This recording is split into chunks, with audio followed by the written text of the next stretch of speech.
Hamas के खिलाफ कौन सा देश उतरा है जानकर आपको आश्चर्य होगा। हमास के खिलाफ जापान उतरा। तो वहीं दूसरी तरफ रूस ने आखिर बताया कि प्लेन को घेरने और उस भीड़ के पीछे कौन था। जहां एक तरफ ये सब कुछ हो रहा है तो वहीं इजराइल हमास युद्ध को लेकर नेतन्याहू ने भी एक बड़ा ऐलान कर दिया है। जियोपॉलिटिक्स में बहुत कुछ चल रहा है और इस वीडियो में आपको जानने को बहुत कुछ मिलेगा। आइए जानते हैं इन खबरों को विस्तार से। कल हमने आपको एक खबर बताई थी जिस खबर में ये बताया था कि किस तरीके से रूस के दागिस्तान एयरपोर्ट में घुस गए थे एंटी इजराइल लोग, और जब वो घुस गए थे तो घुसने के बाद उन्होंने ढूंढना शुरू कर दिया था लोगों को। अल्लाहू अकबर के नारे के साथ उन्होंने इजरायली लोगों को ढूंढना शुरू कर दिया था कि अगर इजरायली लोग मिलेंगे तो पता नहीं वो उनके साथ क्या करते। पर ये खबर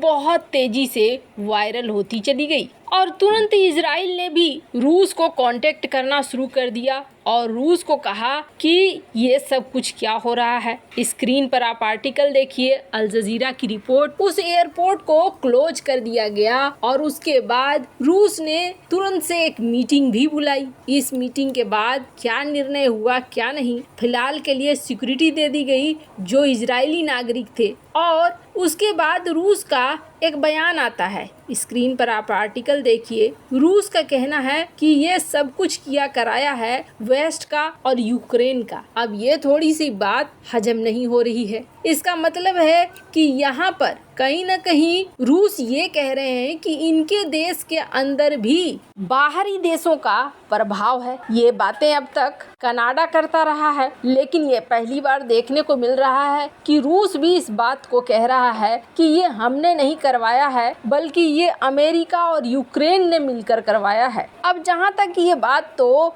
रूस और इजराइल की है, वहीं दूसरी तरफ युद्ध की बात करें तो युद्ध इस वक्त कहां पहुंचा हुआ है। युद्ध के मामले में जो इनके प्रवक्ता हैं एलोन लेवी, उनका कहना है कि आने वाले दिन और भी कठिन होने वाले हैं। इसके अलावा उन्होंने कहा कि इजराइल पूरी तरह हमास को खत्म कर देगा। न्यूज एजेंसी एएनआई के मुताबिक उन्होंने एक इंटरव्यू में कहा कि इजराइल हमास से युद्ध लड़ रहा है, न कि फलस्तीनियों और गाजा के खिलाफ। एलोन ने इंटरव्यू में कहा कि आने वाले दिन लंबे और कठिन होने वाले हैं क्योंकि ऐसा संघर्ष का दूसरा दौर नहीं होगा। ये पहले की तरह नहीं है कि हमास रॉकेट दागेगा और इजराइल हवाई हमले करेगा, फिर कुछ दिनों बाद सब शांत हो जाएगा। हमास ने हमारे खिलाफ युद्ध की घोषणा की है। अमेरिका के 9/11 हमलों के बाद ये इतिहास में सबसे भयानक आतंकी हमला है, इसलिए हम गाजा पट्टी में हमास के आतंकियों को पूरी तरीके से खत्म करने जा रहे हैं। इस युद्ध में हमारा लक्ष्य पूरी तरीके से जीत का है। इजराइल आगे क्या करेगा,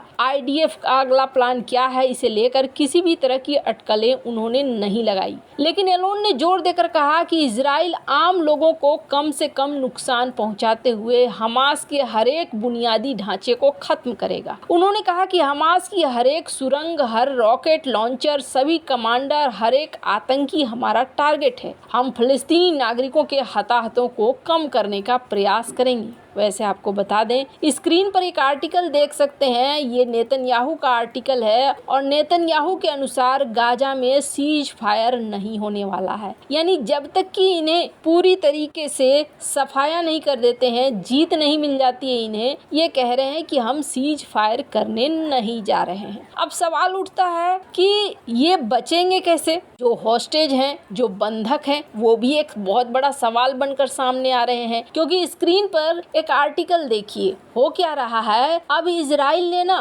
बंधकों की वीडियो बनाकर रिलीज करनी शुरू कर दी है। अब ये जो वीडियो शेयर किया गया, इस वीडियो में ये देखने को मिला है कि 3 औरतें हैं, इनमें से एक औरत बोलते बोलते बहुत ज्यादा एग्रेसिव हो जाती है। इसका कहना है कि आपको पहले हमें छुड़ाना था, आपको सीज फायर करना था, लेकिन आपने सीज फायर नहीं किया। अब इजराइल का कहना है कि ये जो वीडियो रिलीज कर रहा है एक साइकोलॉजिकल गेम खेल रहा है हमास। और इससे ज्यादा कुछ भी नहीं है। वैसे आपको बता दें, स्क्रीन पर एक छोटी सी कटिंग देख रहे हैं। कहा जा रहा है कि कतर में इसको लेकर मोसाद के इंटेलिजेंस चीफ पहुंचे हुए हैं और वो इस मामले को जल्दी से जल्दी हल करने में लगे हुए हैं। और इस बीच कुछ अच्छी खबरें भी निकल कर आ रही है, जैसे कि एक होस्टेज को निकाला भी गया है, बचाया भी गया है। गाजा में धीरे धीरे करके बढ़ रही है इजरायली सेना,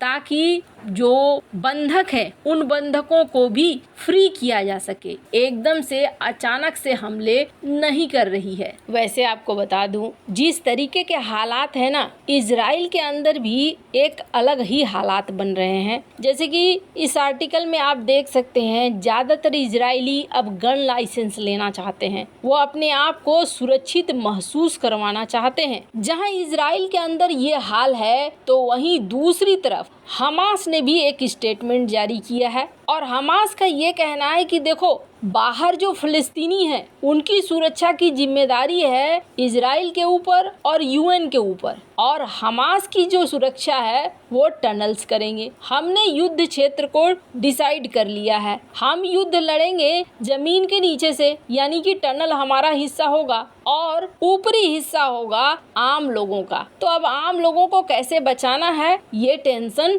इजराइल का है और यूएन का है। खैर, अभी तक तो किसी और देश की एंट्री इस जंग में होती हुई नहीं दिख रही है और इजराइल इसमें आगे बढ़ते हुए भी दिख रहा है। पर इन सब में एक बड़ी ही चौंकाने वाली चीज हुई, और ये चौंकाने वाली चीज किसी और ने नहीं बल्कि जापान ने किया है। दरअसल हमास को लेकर इजराइल लगभग दुनिया के हर देश को कह रहा है कि आप हमास को प्रतिबंधित कीजिए, हमास के ऊपर कार्रवाई कीजिए, और आखिरकार ये देखा गया कि जापान की तरफ से कार्रवाई होनी शुरू हो गई है। आपको बता दें, जापान के फॉरेन मिनिस्ट्री ने कहा कि हम ऐसे कोई भी कंपनी जो कि हमास को पैसे दे रही है, किसी भी तरीके से हमास के लिए फायदे का काम कर रही है, उन्हें हम फ्रीज करना शुरू करेंगे, हम उनके एसेट्स को फ्रीज करेंगे। और इस तरीके से एक्शन लेना शुरू कर दिया है